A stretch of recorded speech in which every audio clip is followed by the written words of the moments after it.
Vamos hoy a continuar con nuestra escuela. Estamos estudiando el libro El Reino de Dios. La semana pasada estuvimos hablando de las tres etapas de la venida del reino, un poco dando un contexto. Eso es algo que no está en el libro, pero es para dar un contexto, para decir que el reino ya vino, que está viniendo a través de la iglesia ahora. Cada vez que oramos, venga tu reino, cada vez que establecemos el reino, propagamos el reino, manifestamos a Cristo, el reino está viniendo. Pero el reino vendrá plenamente solo en la segunda venida de Cristo. Y allí no podemos confundirnos, no podemos perdernos en el camino, creer que nosotros vamos a establecer el reino en la política y no se está estableciendo allí todavía en esta era el reino, sino al interior del ser humano, en nuestro espíritu. Cada vez que tú predicas el evangelio y ellos creen en Cristo, la semilla del reino es plantada en ellos y Cristo comienza a crecer, la vida divina es impartida en ellos que han creído y comienza nuevamente el ciclo del reino y así el reino se propaga orgánicamente.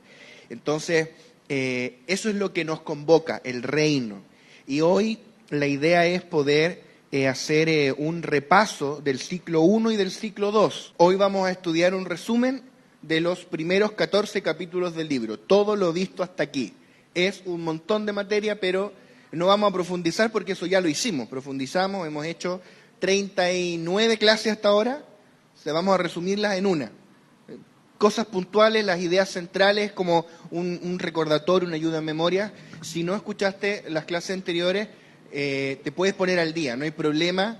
Y mientras tanto, lo que vamos a ver también a partir de la próxima semana, igual lo vas a entender. No pasa nada, decir, no escuché las 39, entonces no voy a entender la número 40, no, lo vas a entender igual. Y si quieres entender aún más, puedes ahí escuchar, está todo disponible en YouTube, gratis, en la mejor calidad posible, para que podamos ahí escucharlo. Entonces, hoy vamos a hacer este repaso. Espero que andemos bien con el tiempo y que la próxima semana ya arranquemos con el capítulo 15, con materia nueva, así como en el colegio, como en la escuela, materia nueva, contenido nuevo. Entonces, vamos a hacer este resumen y vamos a ir por capítulo, vamos a seguir por capítulo del libro. Hay algunos capítulos que les dedicamos 1, 2, 3 clases, dependiendo qué tan largo eran, pero lo vamos a hacer hoy por capítulo. Entonces, el capítulo número 1 se llama El milagro del nuevo nacimiento. ¿Cuáles son las ideas centrales que vimos cuando estudiamos esto? Y también está en el libro, tú tal vez ya lo has leído, si no lo puedes hacer. Que el mensaje central del Evangelio es el reino. Y esto lo desarrollamos nuevamente la semana pasada. Que Jesús predicó durante 3 años y medio del reino, los discípulos predicaron del reino. Pablo terminó en esa casa alquilada predicando abiertamente y sin impedimento acerca del reino de Dios y del Señor Jesucristo. O sea, el reino es el mensaje del Evangelio. Y el reino es un asunto de vida.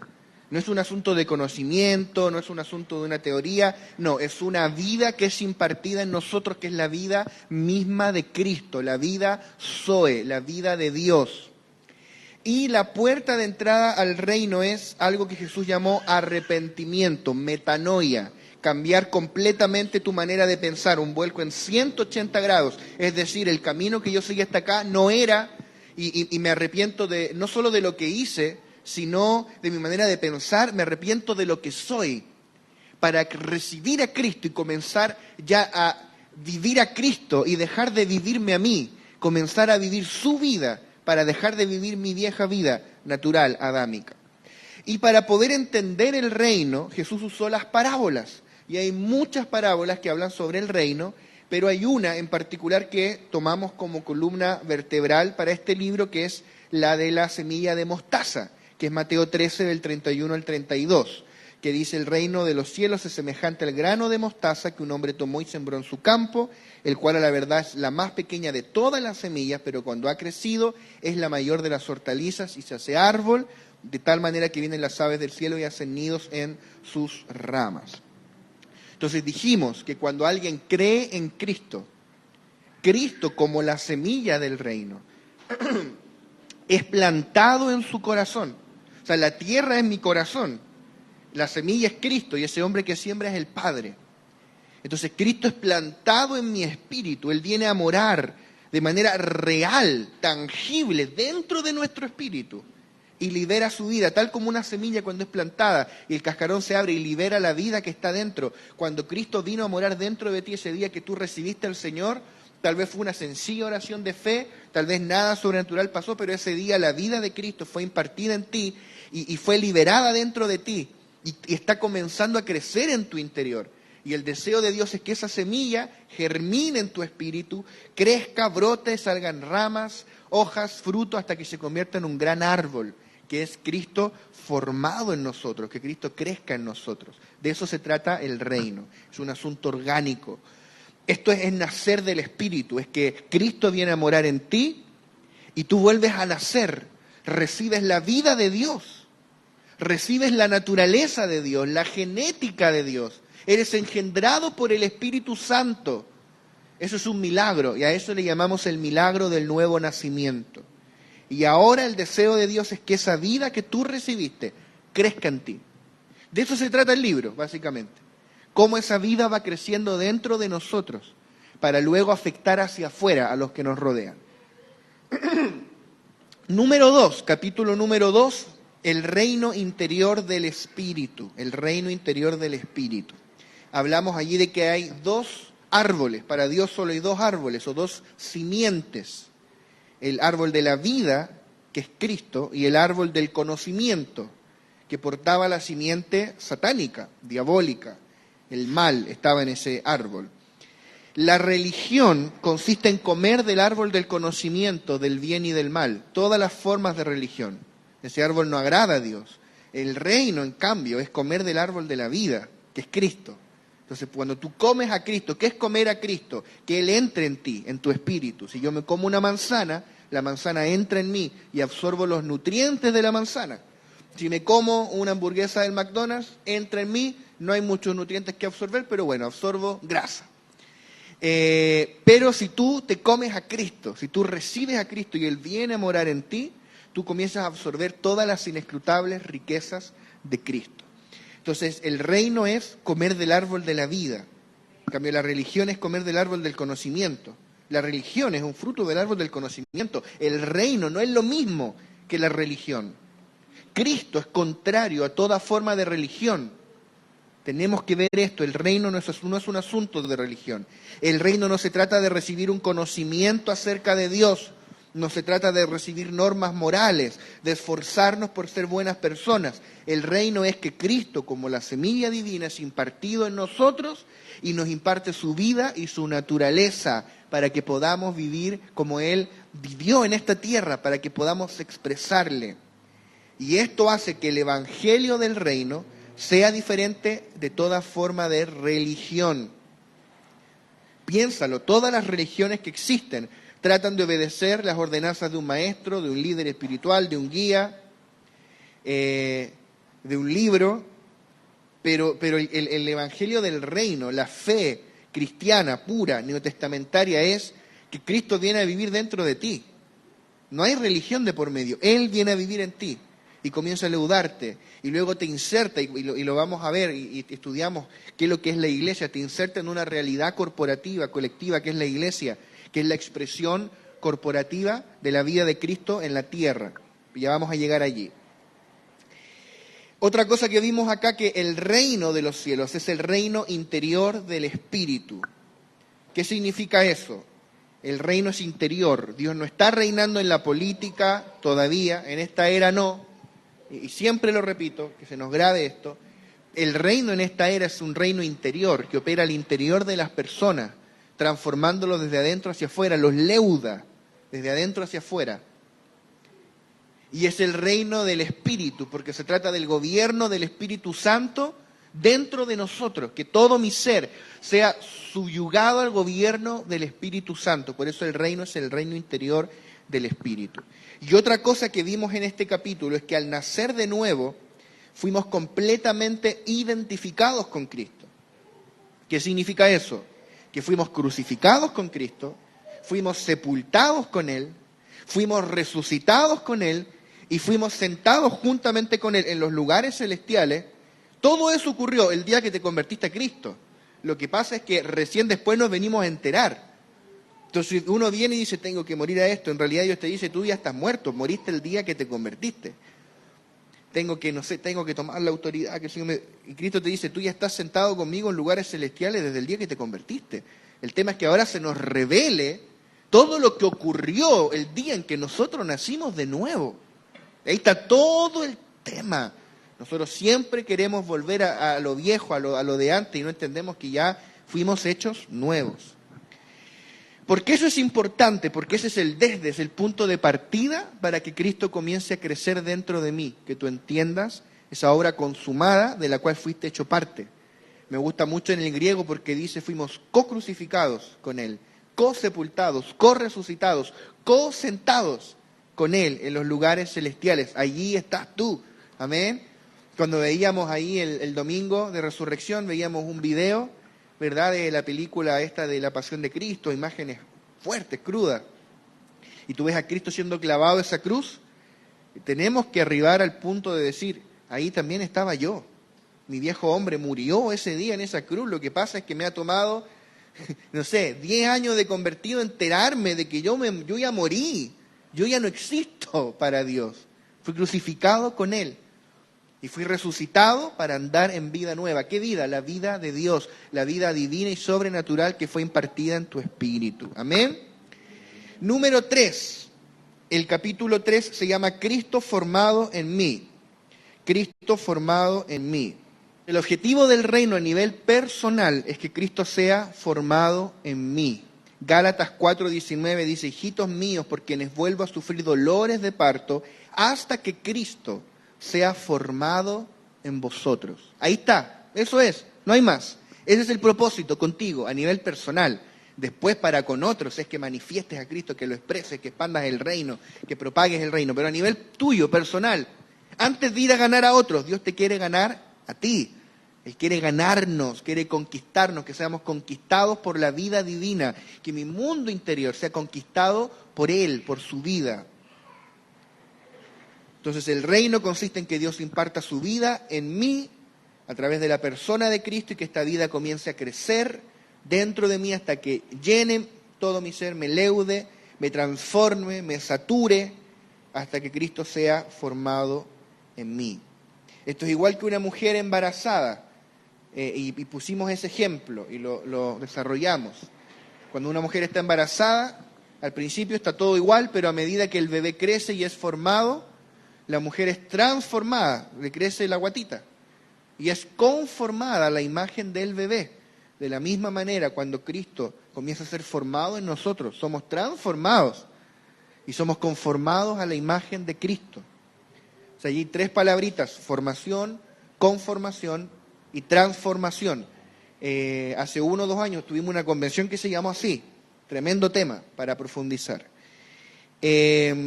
Pusimos el ejemplo de la levadura en Mateo 13:33. Jesús dijo esta otra parábola, el reino de los cielos es semejante a la levadura que tomó una mujer y escondió en 3 medidas de harina hasta que todo fue leudado. Entonces esas 3 medidas de harina son tu cuerpo, tu alma y tu espíritu.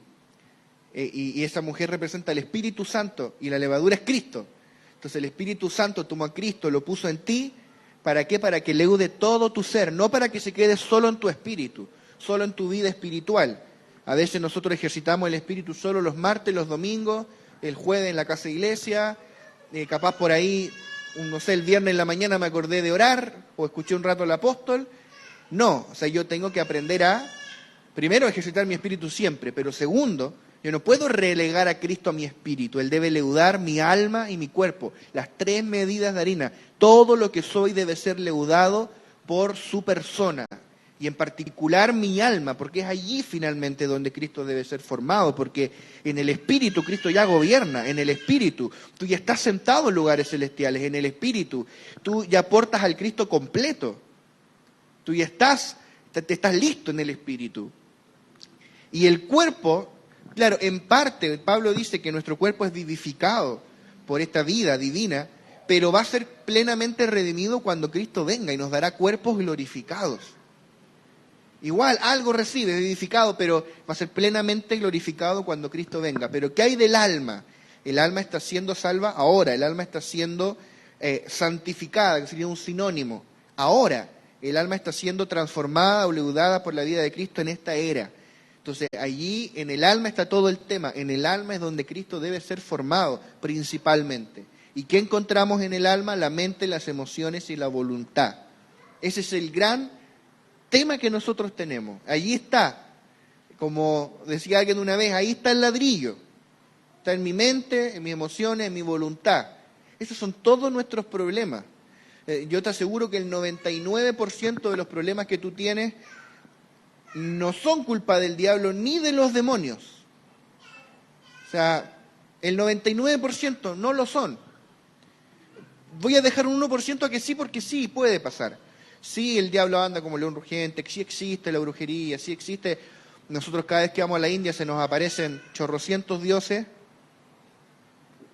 porque los demonios son reales. Hay ataques espirituales. Pero te aseguro que el 99% de las cosas que te pasa no es un espíritu de distracción, es tu carne que no has aprendido a disciplinar para disponerla a los asuntos del espíritu, para escuchar la palabra, para leer la Biblia, para orar, para escuchar un mensaje, quizá en vez de escuchar, qué sé yo, lo que sea, colocar ahí una prédica y hacer las cosas mientras escucho una prédica y disciplinarme. Eso no es un espíritu de distracción que me tienta, no, es mi carne que es indisciplinada.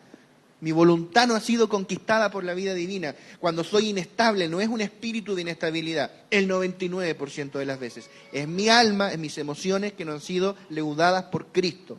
Soy inestable, mi carne debe ser transformada por Cristo. Debe ser santificada, salvada, son todos sinónimos. ¿Se entiende? Entonces allí está nuestro tema, el alma. El gran trabajo del Espíritu Santo con nosotros es nuestra alma.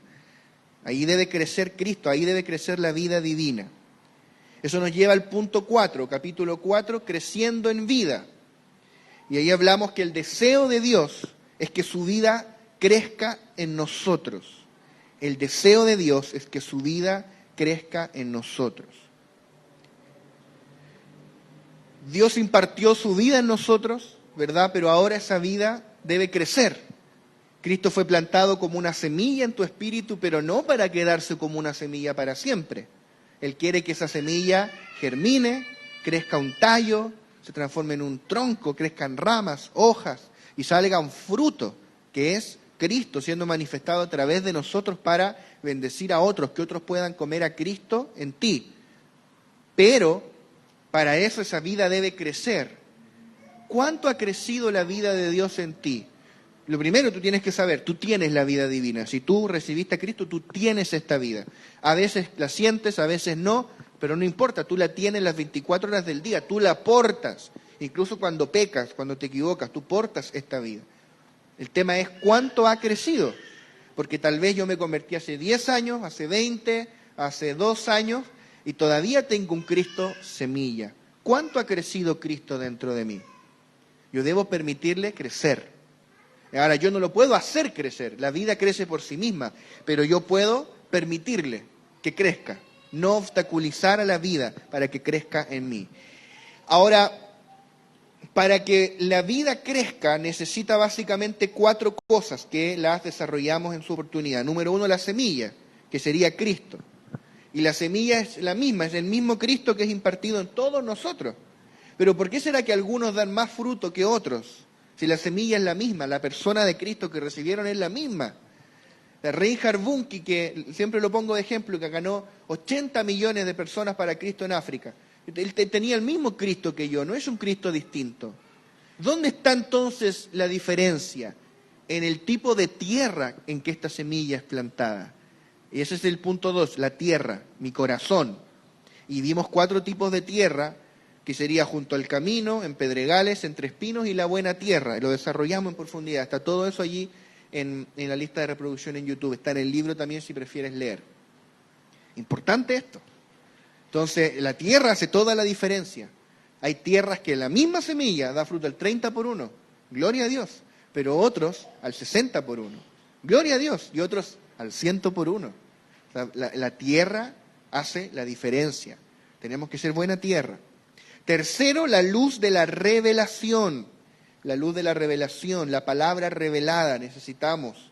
ser alumbrados por la palabra, ser expuestos a la palabra de revelación. Y 4, el agua viva del Espíritu Santo. Necesitas luz, necesitas regar la semillita en la tierra y eso va a crecer. Tan simple. El Señor es muy simple. El agua del Espíritu Santo, la comunión con el Espíritu, allí es donde esta vida germina. Si no, se seca. Necesitamos estar en comunión con el Espíritu. Y, por supuesto, para que esta vida crezca en mí, yo debo disminuir. Debo hacerle espacio a esta vida para que crezca dentro de mí. Si no, no va a crecer. Hay que hacerle espacio. Eso es lo que dijo Juan el Bautista. Proféticamente, en Juan 3:30, él dijo, es necesario que Él crezca, pero que yo mengüe. Él debe crecer en mí y yo debo menguar. Y Él cada vez quiere crecer más y va a crecer, Él va a crecer hasta el punto en que yo mengüe. Porque cuando yo menguo le hago espacio y ese vacío es llenado por la vida de Cristo. Entonces la pregunta entonces que debemos hacernos es ¿hasta qué punto le hemos permitido a Cristo crecer en nosotros? ¿Hasta qué punto hemos menguado? ¿Hasta qué punto le vamos a permitir a la vida de Cristo crecer en nosotros? O sea, si hay áreas que yo no quiero soltar, no quiero perder el control, no quiero entregarle al Señor para que Él la ordene conforme a su orden, entonces son áreas que yo no le permito, yo no estoy menguando, no estoy soltando. Es solo soltar, el resto se encarga el Señor, Él lo hace. Es solo soltar y su vida va a comenzar a crecer y a leudarte desde adentro hacia afuera.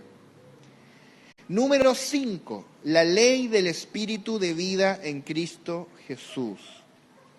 La ley del Espíritu de vida en Cristo Jesús. Acá hablamos de que Cristo es nuestra vida por dentro y también nuestro vivir por fuera.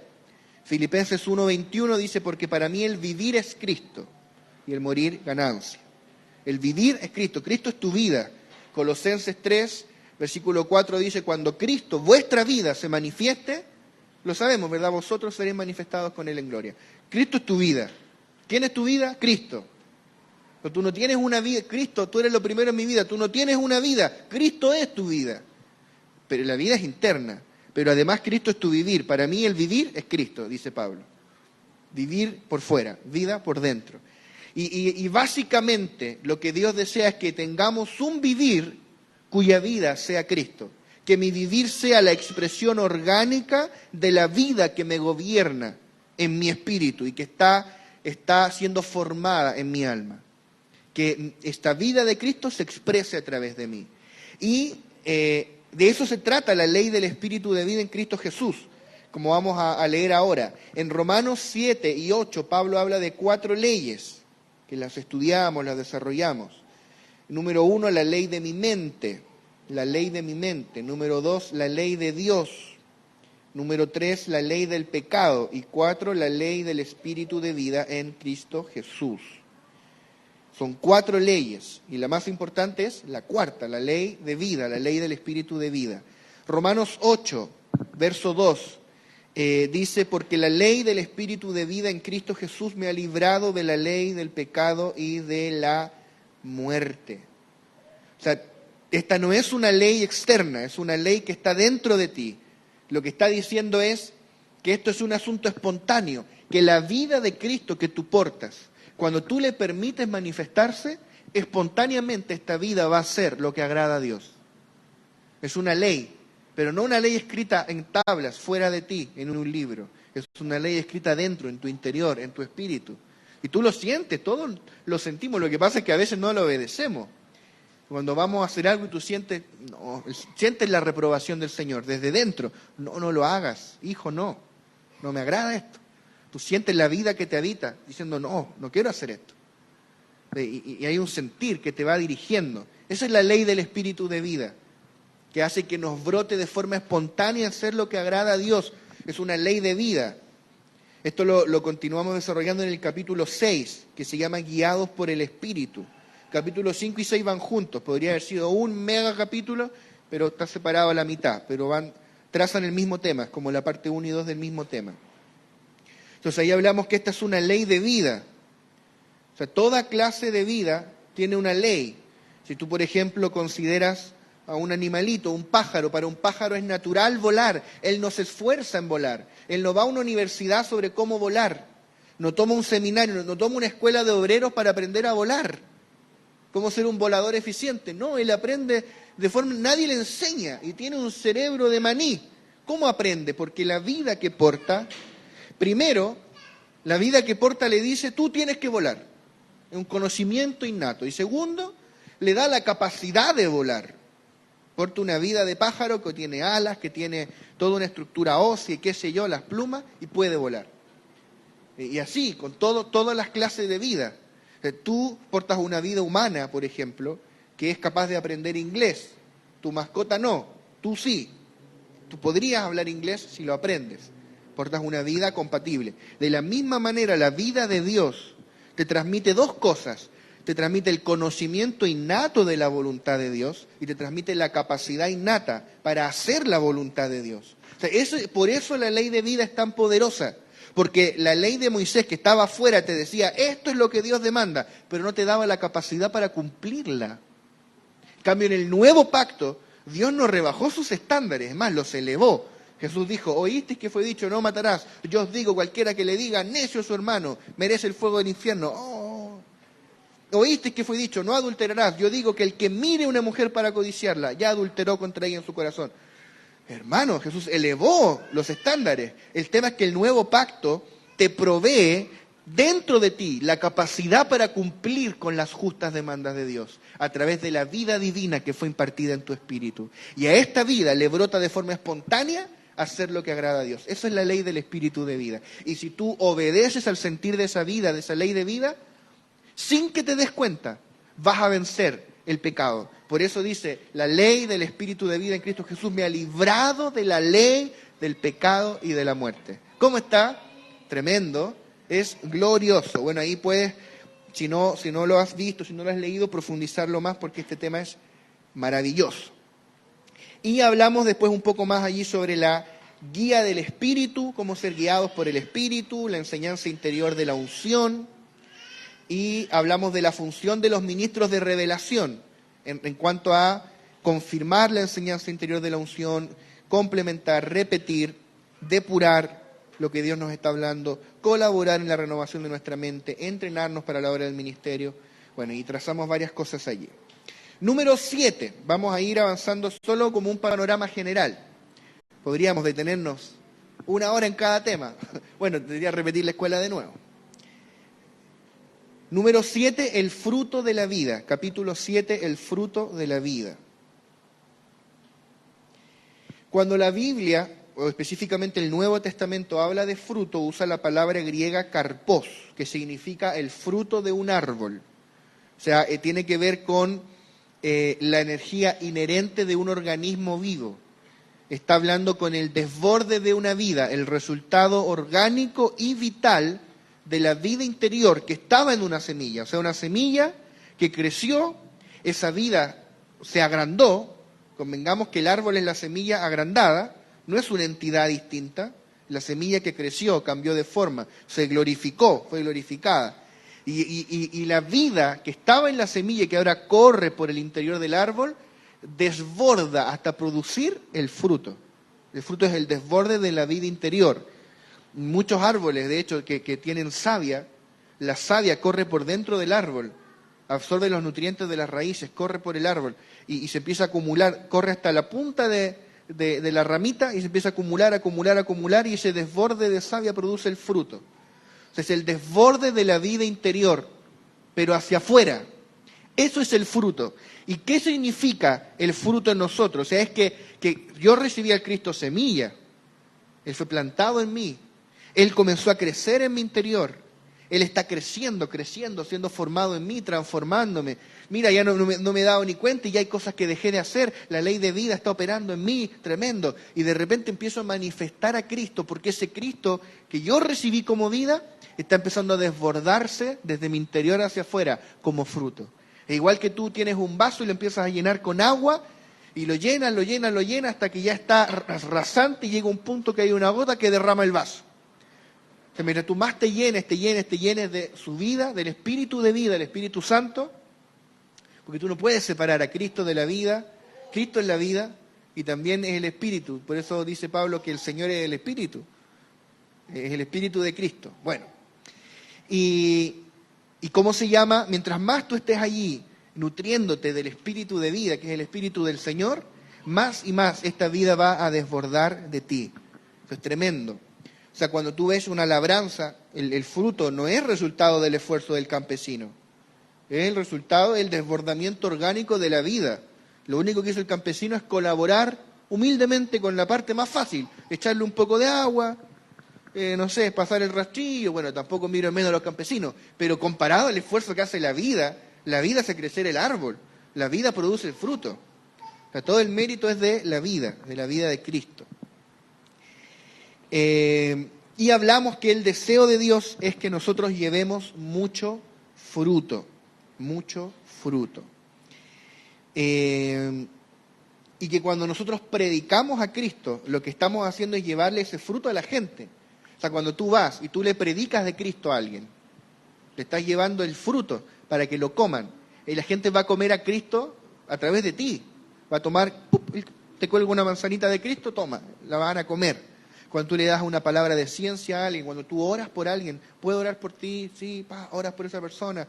Cuando tú, qué sé yo, le das una palabra profética, cualquier manifestación de Cristo, incluso por muy sencilla que sea, eso es un fruto que tú le estás dando a comer a ellos. ¿Y de qué están llenos los frutos? De semillas. Entonces, cuando ellos comen el fruto, también están comiendo muchas semillas. Entonces, ellos creen a la palabra que tú les estás predicando, la semilla que Cristo va a ser plantada en ellos, y el ciclo va a volver a empezar, y así el reino va a comenzar a propagarse en millones y millones de árboles que van a empezar a crecer. Por eso dice la palabra que nosotros somos como árboles de justicia, somos plantíos de Jehová. O sea, en el espíritu acá Dios ve un bosque, cada uno de nosotros es un brote de la vida divina, es un árbol que está creciendo, la semilla fue plantada en cada uno de los que estamos acá, y esa vida está creciendo. Acá vemos puros árboles, unos más grandes, unos más chicos, unos más gordos, otros más flacos, unos más verdes, unos con menos verde, con menos hojas. Ahí depende de cuánto le hemos permitido a su vida crecer en nosotros. Pero ahí estamos. El Señor completará su propósito en nosotros. El que comenzó la buena obra será fiel en terminarla. Así que ahí estamos, propagando el reino. Y eso nos lleva al punto 8, la propagación del reino. Esta palabrita no es elegida al azar, propagación.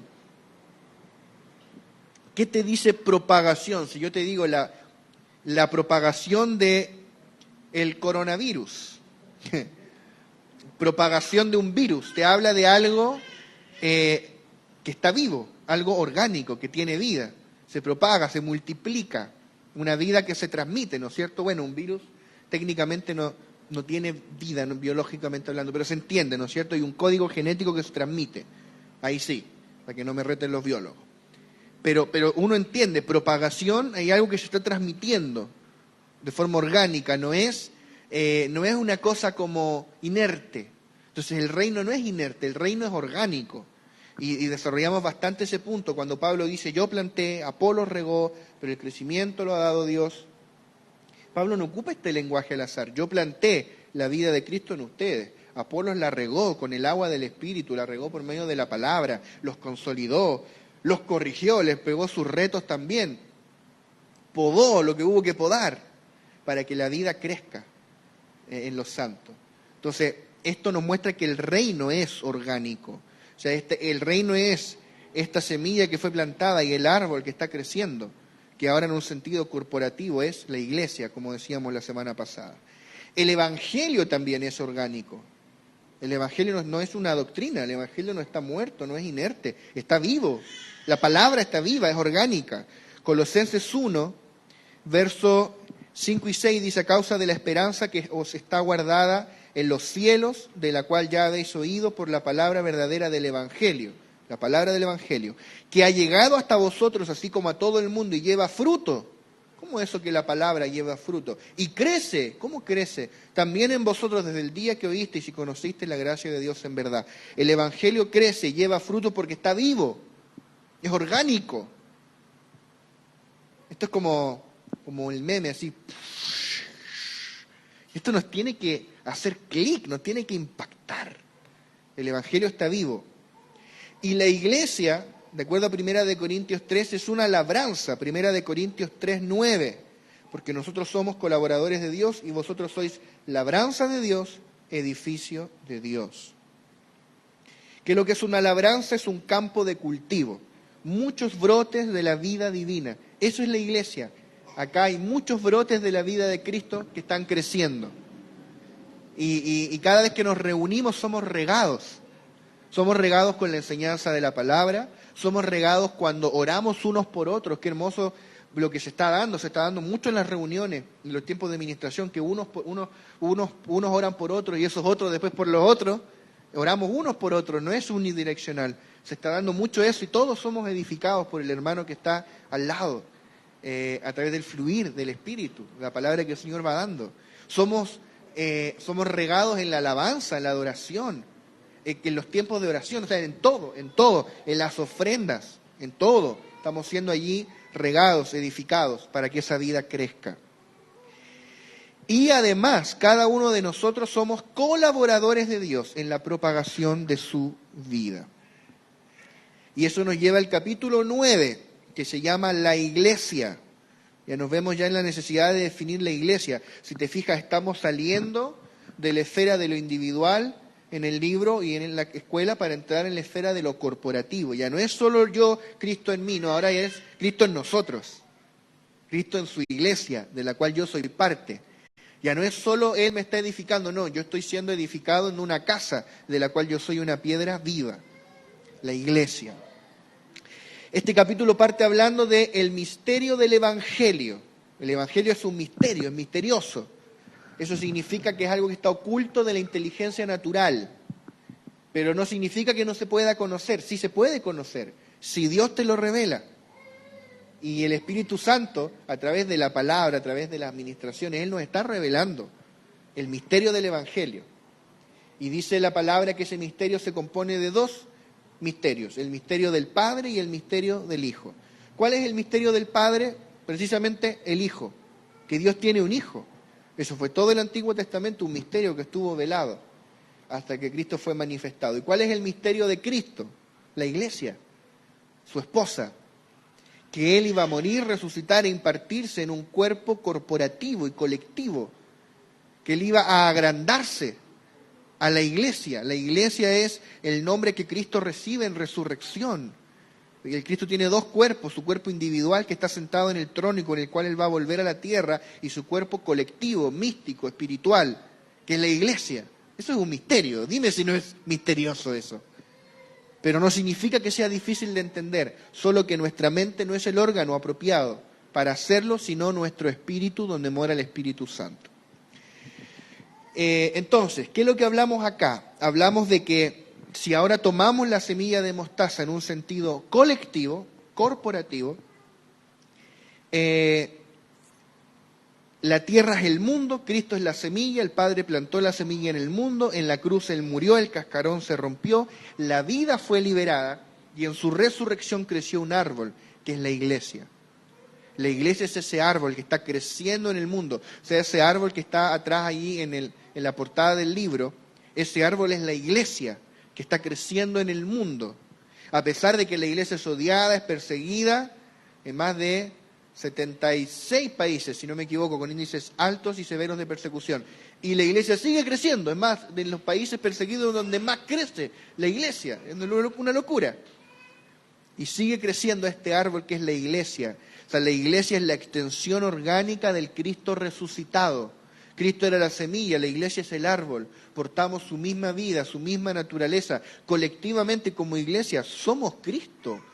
Somos parte de Él. No somos su personas, pero somos parte de Él.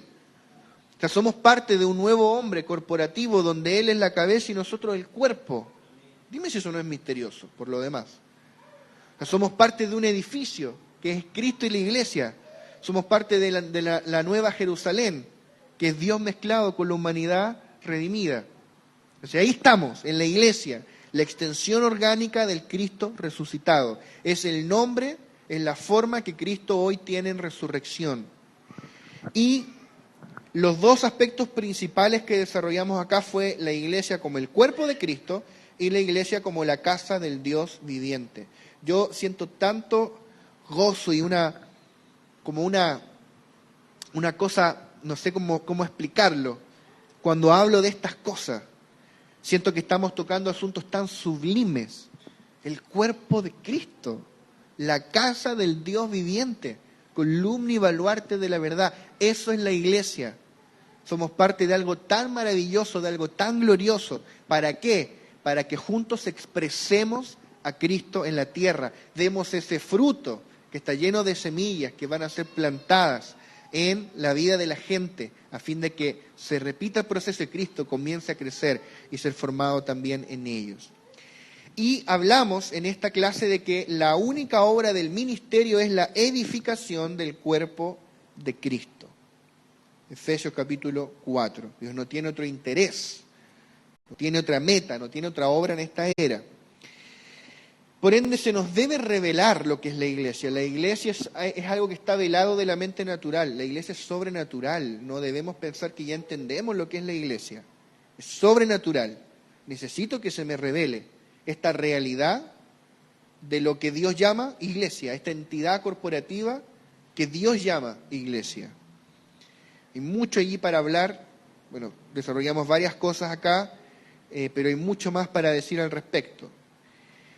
Capítulo 10, ciudadanos del reino, ciudadanos del reino. Aquí se empieza a poner interesante la cosa, se empieza a poner vertiginoso, porque partimos de lo más micro, la semilla chiquitita de que mostaza. ¿Has visto una semilla de mostaza chiquitita? Como dice la Amanda, chiquitita, plantada en ti. Y empieza a mirar así como a alejarse la cámara, alejarse la iglesia, y alejarse, y empezamos a ver el reino y cómo opera esta ciudadanía, porque si fuimos trasladados al reino, en este reino están pasando cosas. En este reino somos ciudadanos, pero no solo ciudadanos, también somos embajadores del reino en el mundo. Y no solo eso, en este reino somos reyes y sacerdotes. Somos hijos del Rey de Reyes, somos hijos del Rey, del reino, somos príncipes. Y además Juan dice que somos reyes y sacerdotes, somos el sacerdocio en este reino. Mira qué tremendo, mira lo que implica haber sido trasladados al reino del amado Hijo. Y en este reino hay una serie de aspectos, de características que nosotros hoy disfrutamos y que se nos tienen que revelar. Y esto lo vimos en el ciclo 2 de la escuela, lo desarrollamos. No recuerdo si fueron 1 o 2 clases, y los vamos a mencionar rápidamente. Número 1, un rey. Este reino tiene un rey, que es el Dios triuno, el Padre, el Hijo y el Espíritu Santo, la Trinidad. Número 2, este reino tiene un territorio que es todo lo creado. Tu Padre gobierna sobre todo. No hay nada que se escape de Él. Cuando estuve en la India, recuerdo un día que fuimos ahí a la playa a mirar el Océano Índico, y tuve una profunda sensación en mi espíritu de decir, esto le pertenece a mi Padre. No le pertenece al gobierno de la India, no le pertenece a los hindúes, pese a que habían hecho ahí en la playa unos altares, unas cosas. Esto le pertenece a mi papá, por ende es mío. Punto. Tremendo. Qué hermoso. Número 3, el reino tiene una constitución, que es la Biblia. Esa es nuestra constitución. 4, el reino tiene una ley, que es la ley del Espíritu de vida en Cristo Jesús. Esa es la ley por la que nos regimos en este reino. No está escrita en papel, está escrita dentro. 5, el reino tiene un código de ética y una cultura, la cultura del reino. Algunos aspectos de esta cultura, el amor, la honra, muchas cosas. 6, en el reino hay una moneda, que es la fe. La fe es la moneda del reino. Todo en este reino, todas las riquezas que este reino tiene a tu disposición, se obtienen por medio de algo que Dios llama fe. Esa es la unidad de transacción, la moneda de cambio. Puede que tú no tengas ni un peso, ni un dólar, ni un centavo, pero si tú tienes fe, tú puedes acceder a todas las riquezas de tu Padre. El que tiene fe, lo tiene todo. Número 7, el reino tiene un sistema de bienestar, que consiste en provisión divina y en sanidad divina. Tu Padre provee todo lo que tú necesitas, y tu Padre también, como dice la palabra, es el que sana todas tus dolencias. Estaba leyendo hoy día un libro que escribió el pastor Richard Wurmbrand, algo así se pronuncia, que estuvo 14 años preso en Rumania, en la Rumania controlada por los soviéticos, detrás de la cortina de hierro.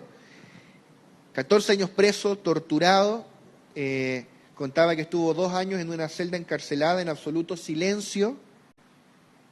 2 años en silencio. Qué tremendo. Y allí, a causa de los golpes, enfermó gravemente, debería haber muerto, contrajo una infección y se sanó sin medicamentos, se sanó.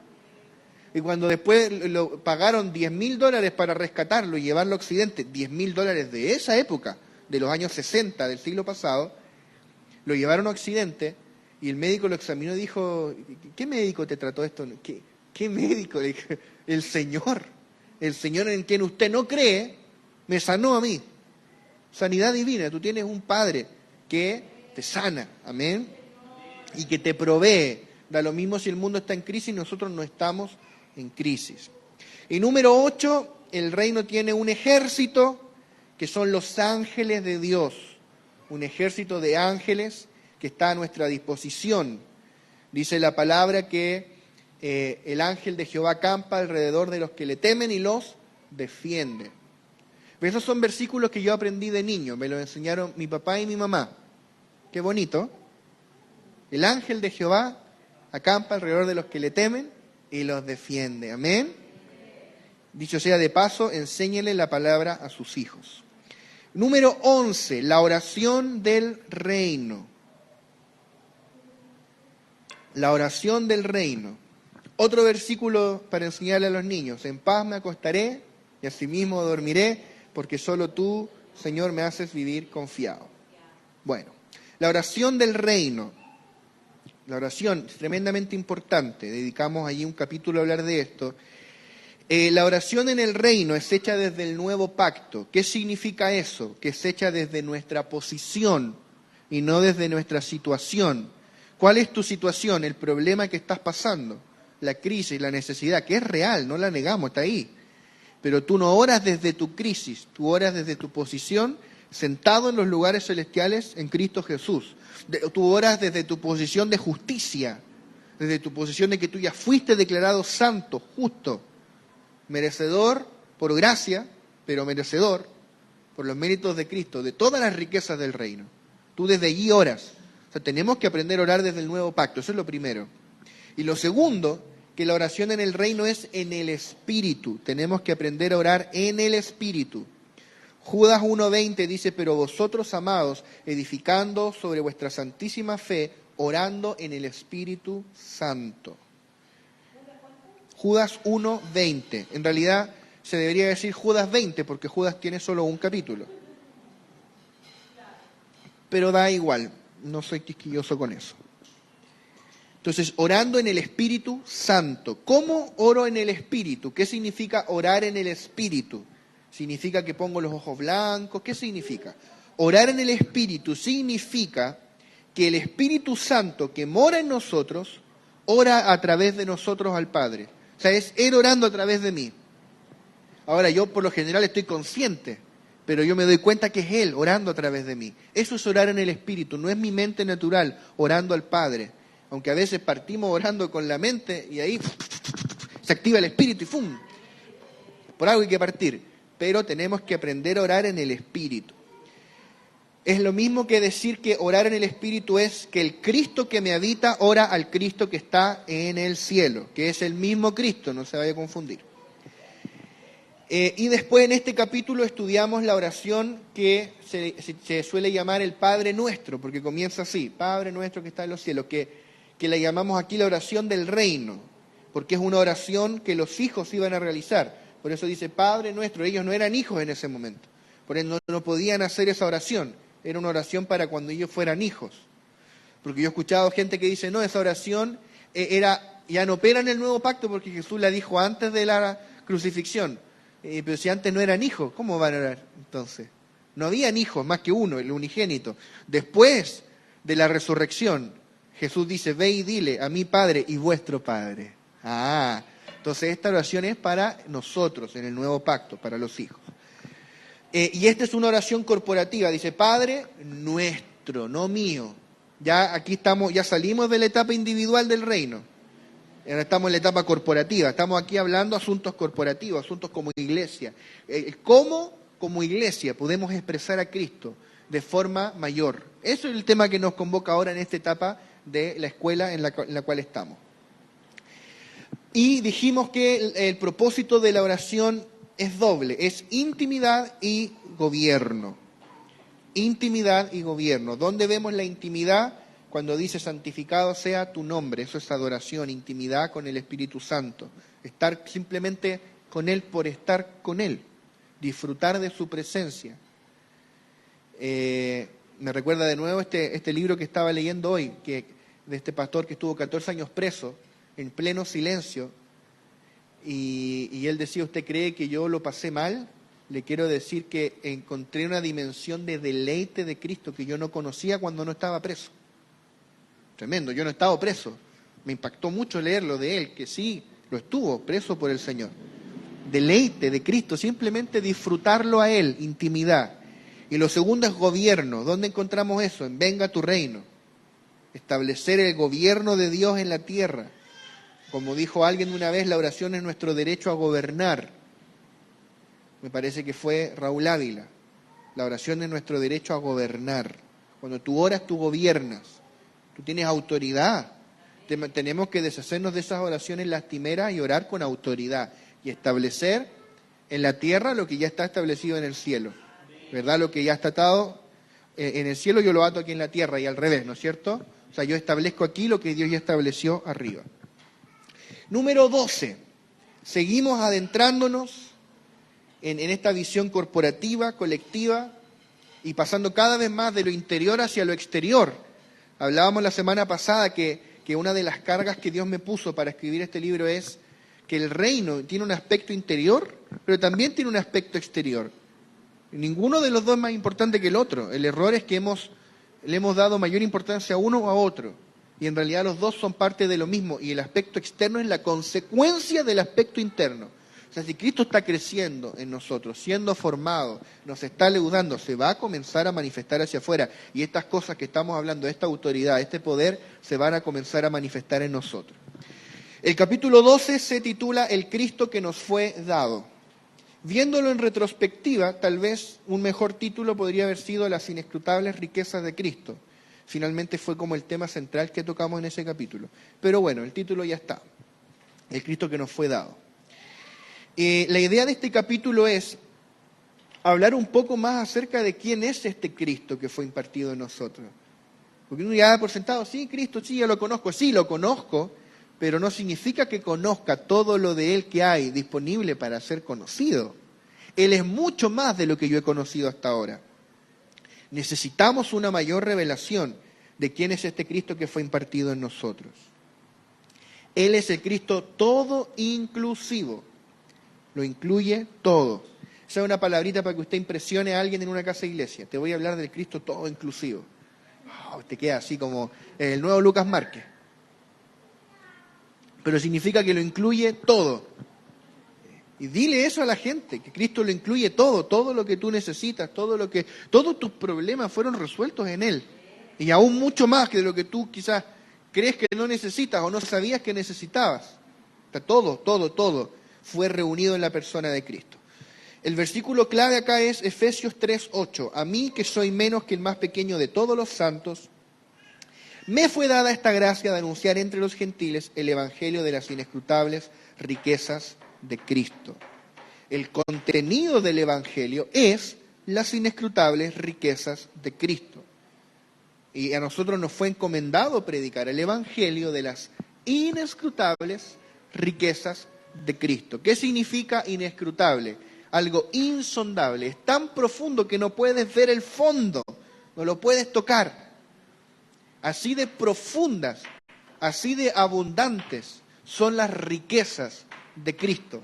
Cristo es infinitamente rico, Él está lleno de atributos, aspectos de su persona. Él es tantas cosas y tiene tantas cosas y ganó tantas cosas para nosotros que aún hoy desconocemos, pero están allí disponibles para nosotros. Riquezas que tal vez no hemos experimentado aún porque ni siquiera sabíamos que estaban a nuestra disposición.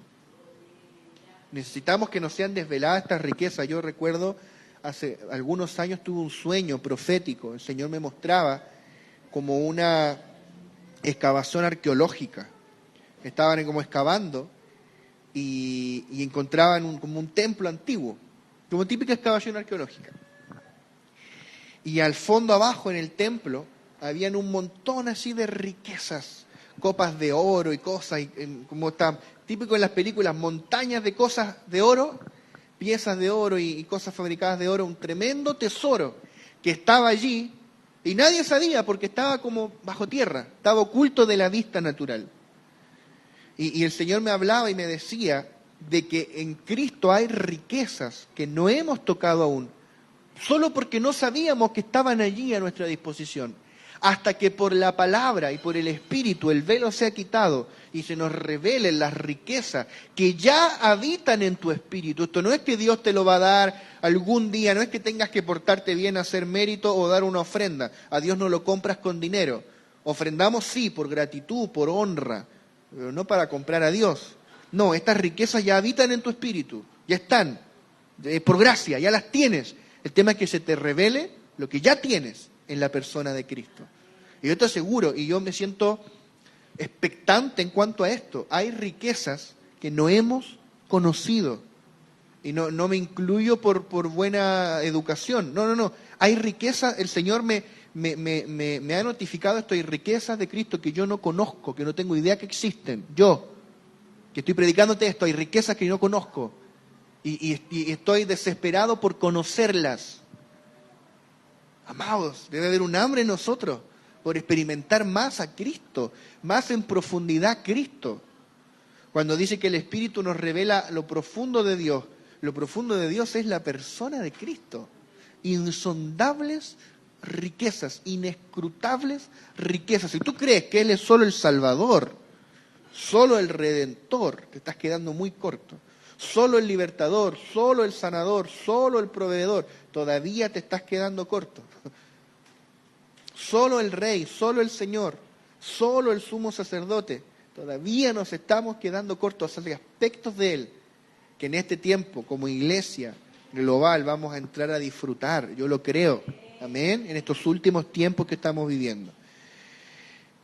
Bueno, la vida en el reino se trata de disfrutar de las inescrutables riquezas de Cristo. Estas riquezas incluyen tres cosas: todo lo que Cristo es, todo lo que Cristo tiene y todo lo que Cristo ganó para nosotros en su encarnación, muerte, sepultura, resurrección y ascensión.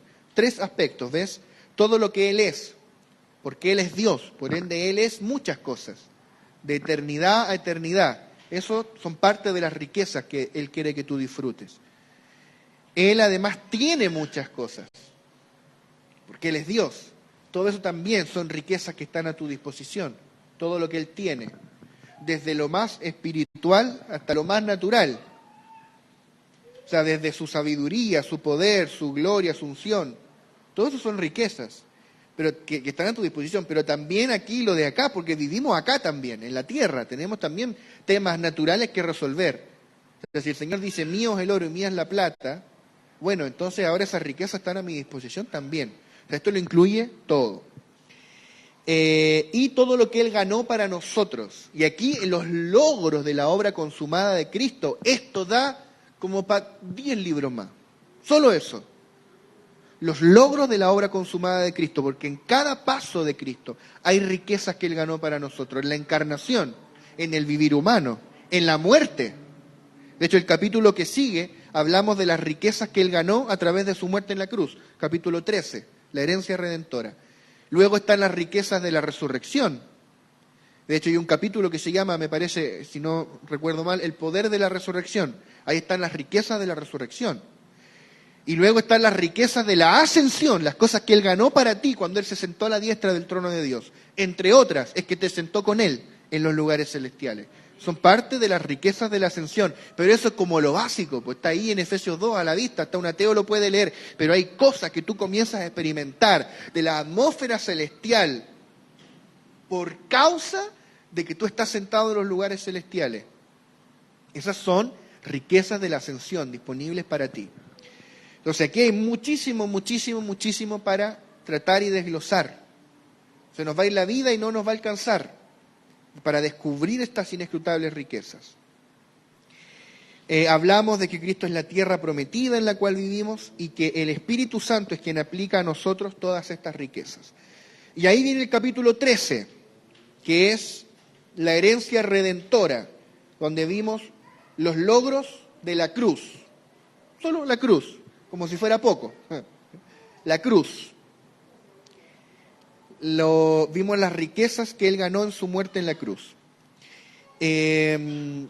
Partimos hablando allí, esto fue alguna de las últimas clases que vimos en el módulo 2, hablamos de que con la caída del hombre entró en la humanidad la muerte, entró el dolor, la angustia, la enfermedad, la pobreza, las ataduras espirituales y todas las terribles consecuencias del pecado. Pero Dios tenía un plan para resolver esto y fue la cruz. En la cruz Cristo destruyó todas estas cosas, resolvió todos los problemas de Dios y el hombre. Y hablamos de 7 aspectos de nuestra herencia redentora, o de la herencia de la redención que Él obtuvo en la cruz. Número 1, Cristo es nuestra justicia. No los vamos a desarrollar. 2, Cristo es nuestra paz. 3, Cristo es nuestro sanador.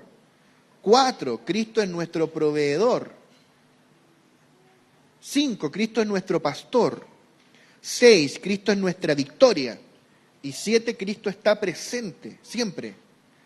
Son 7 cosas y las desarrollamos allí, tú puedes ver el video. O sea, cada una de estas da para un libro. O sea, imagínate, Cristo como nuestra paz.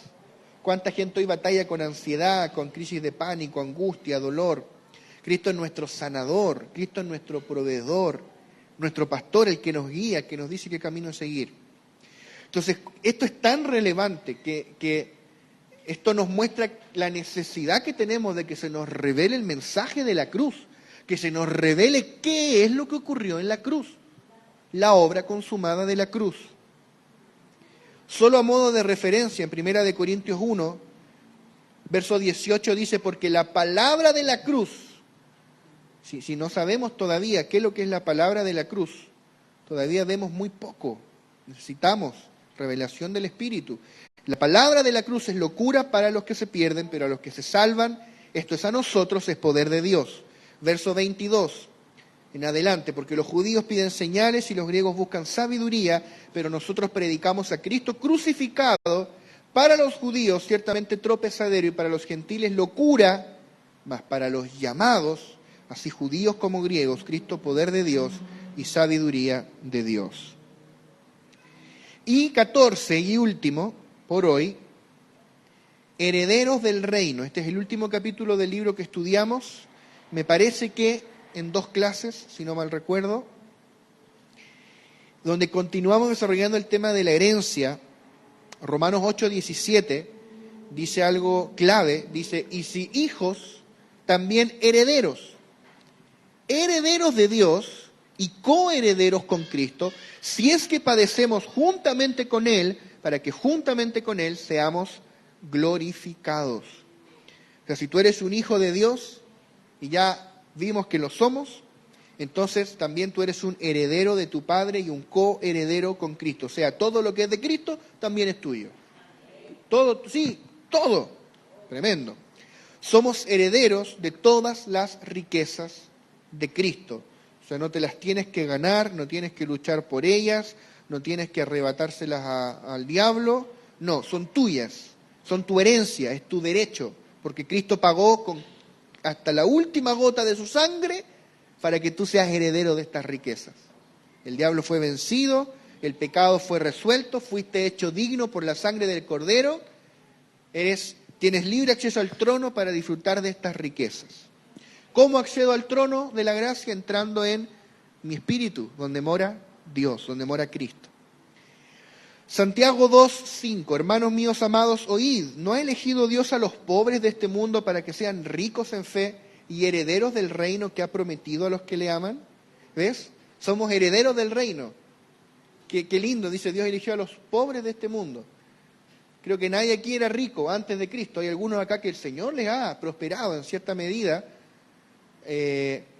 O sea, el Señor los ha prosperado hasta una cierta medida, los puede prosperar aún más, pero creo que nadie aquí dice, yo era rico antes del Señor. Prácticamente ninguno.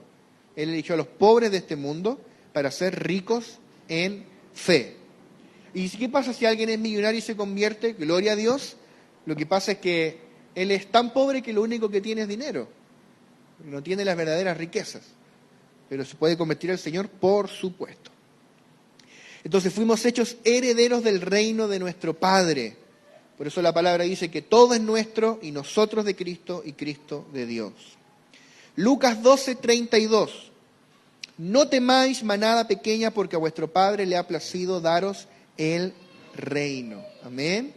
No temas, amado hermano, amada hermana, no temas. A nuestro Padre le plació darnos el reino. ¿Por qué? Porque le plació, porque quiso, por gracia. Te lo heredó, es tu herencia, es tu derecho. Toma por la fe estas inescrutables riquezas de Cristo. Úsalas a tu favor. Declara, Señor, tu palabra dice que tú eres mi proveedor. ¿Cómo voy a andar pobre? Señor, tu palabra dice que tú eres mi sanador. Señor, tu palabra dice que tú eres mi libertador, que tú eres mi pastor. Señor, muéstrame el camino que debo seguir. Tu palabra dice que tú eres mi victoria. Reclama estas promesas, estas riquezas de Cristo que hoy fueron legadas para ti. Y por último, primera de Juan 3:2. Amados, ahora somos hijos de Dios. Y continúa, pero solo ese pedacito quiero leer. Juan como que intenta decirte, hey, hay algo aquí en esto que tú ya sabes. Sí, ya sé que soy hijo, sí, pero en esto que ya sabes, hay algo que no has visto aún. Por eso es como que dice, amados, nos dice, amados, ahora somos hijos de Dios. Y como piénsenlo, somos hijos de Dios. Creo que todavía no entendemos plenamente lo que implica ser declarados hijos de Dios. Y poníamos de ejemplo cuando Cristo calmó la tormenta. ¿Por qué? Bueno, porque era el Hijo de Dios. ¿Y tú qué eres? ¿Hijo de quién? De Dios. Por eso dice el mismo apóstol Juan, que como Él es, así somos nosotros en el mundo. La misma autoridad, la misma posición, eres hijo del mismo Padre, eres coheredero con Cristo. No hay diferencia. Él es nuestro hermano mayor. Qué tremendo. Se nos tiene que revelar plenamente lo que es ser hijos. Hijos que portan esta autoridad, que tienen esta herencia, todas estas riquezas. ¿Ves cómo partió de una pequeña semilla y esto está creciendo, creciendo más allá de lo que podíamos imaginar? Así es el reino. Así es el reino. Entonces, la próxima semana vamos a comenzar a estudiar el capítulo 15 del libro que se titula Dominio. Dominio. Vamos a comenzar a hablar algunas de las riquezas de la ascensión de Cristo. Él nos dio dominio, autoridad, sobre todo lo creado. Qué tremendo, autoridad. Mira, solo un pequeño adelanto. El viejo hombre Adán tenía autoridad sobre toda la tierra. El nuevo Adán, el nuevo hombre corporativo, Cristo y la Iglesia, tiene autoridad en los cielos y en la tierra. Ya no solo en la tierra. Nosotros operamos hoy en los lugares celestiales. Desde allí ejercemos gobierno sobre la tierra en el Espíritu. Esa es la autoridad en la que tú y yo operamos. ¿Para qué? Para establecer el reino, para propagar el reino. ¿Sabes que esto ya no es? Ya pasamos la etapa individual, solo Dios haciendo algo en mí, lo continúa haciendo. Ahora es yo al servicio del reino, yo en pos del propósito eterno. ¿Amén? ¿Estamos dispuestos a ir hacia allá? ¿Servir al Señor, ser obreros? Así que los espero la próxima semana, allí con la clase número, va a ser con el correlativo a la clase 41, porque esta igual le ponemos número, la de hoy es la 40, la próxima es la 41, donde vamos a comenzar a ver el capítulo 15 del libro. Si usted quiere lo puede leer en la casa antes o si quiere lo puede leer después también. Oramos, amén. Amado Padre, gracias por este tiempo que hemos podido compartir, Señor, te honramos, te glorificamos. Qué privilegio es ser tus hijos, qué privilegio es, Señor, que tú nos has llamado a ser herederos de tu reino.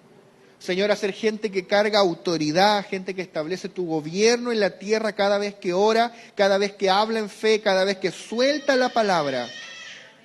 Señor, revélanos estas cosas, revélanos la autoridad que cargamos como hijos de Dios, el poder que nos ha sido dado, Señor.